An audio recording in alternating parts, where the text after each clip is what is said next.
दुपारी 4 वाजेच्या सुमारास अमृता आणि मोहिनी आपल्या काही वर्गमित्रांसोबत यवतमाळ नजीकच्या बोरगाव धरणाच्या परिसरात फिरण्यासाठी गेल्या होत्या। पावसाळ्याच्या दिवसात चहूकडे पसरलेली हिरवळ आणि भरलेलं धरण यामुळे हा परिसर पर्यटकांना आकर्षित करतो। सर्व मित्रमैत्रिणी निसर्गाचा आनंद लुटत असताना अमृता आणि मोहिनी धरणाच्या काठावर अगदी पाण्याच्या जवळ गेल्या।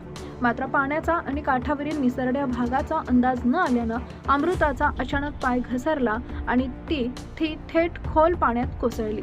आपली मैत्रीण डोळ्यांसमोर पाण्यात बुडत असल्याचं दिसताच मोहिनीनं क्षणाचाही विलंब न लावता तिला वाचवण्यासाठी हात पुढे केला, परंतु पाण्याचा तीव्र प्रवाह, काठावरील चिखल आणि अमृताला बाहेर काढताना झालेली ओढाताण यामुळे मोहिनीचाही तोल गेला आणि काही क्षणातच दोघेही खोल पाण्यात खेचल्या गेल्या।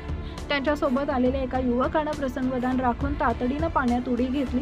त्यानं दोघींपर्यंत पोहोचवून त्यांना बाहेर काढण्याचा आटोकाट प्रयत्न केला, मात्र पाण्याचा अथांग तळ आणि दोघींचं वजन यामुळे त्या युवकाचे प्रयत्न अपुरे पडले। स्वतःचा जीव वाचवत अखेर त्याला हतबल होऊन काठावर परतावे लागले।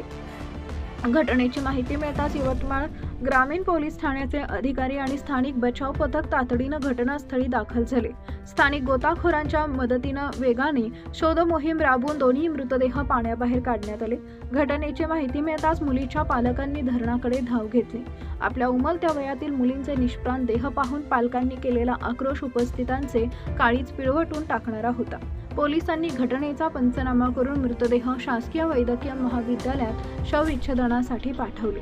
पावसाळ्याच्या दिवसात धरणे, तलाव, नद्या आणि धबधब्यांच्या ठिकाणी पर्यटनासाठी जाणाऱ्या तरुणाईनं सुरक्षेची खबरदारी घेणं अत्यंत आवश्यक आहे। पाण्याचा खोलीचा प्रवाहाचा अंदाज न घेता पाण्यात उतरणं किंवा धोकादायक निसरड्या काठांवर उभे राहणं जीवावर बेतू शकतं। एका क्षणाची असावधता दोन कुटुंबाचे हसते खेळते आयुष्य उद्ध्वस्त करू शकते, याचं भान प्रत्येकानं ठेवणं गरजेचं आहे। त्यामुळे पर्यटकांनीही जलाशयाच्या परिसरात काळजी घेण्याचं आवाहन प्रशासनानं केलेलं आहे।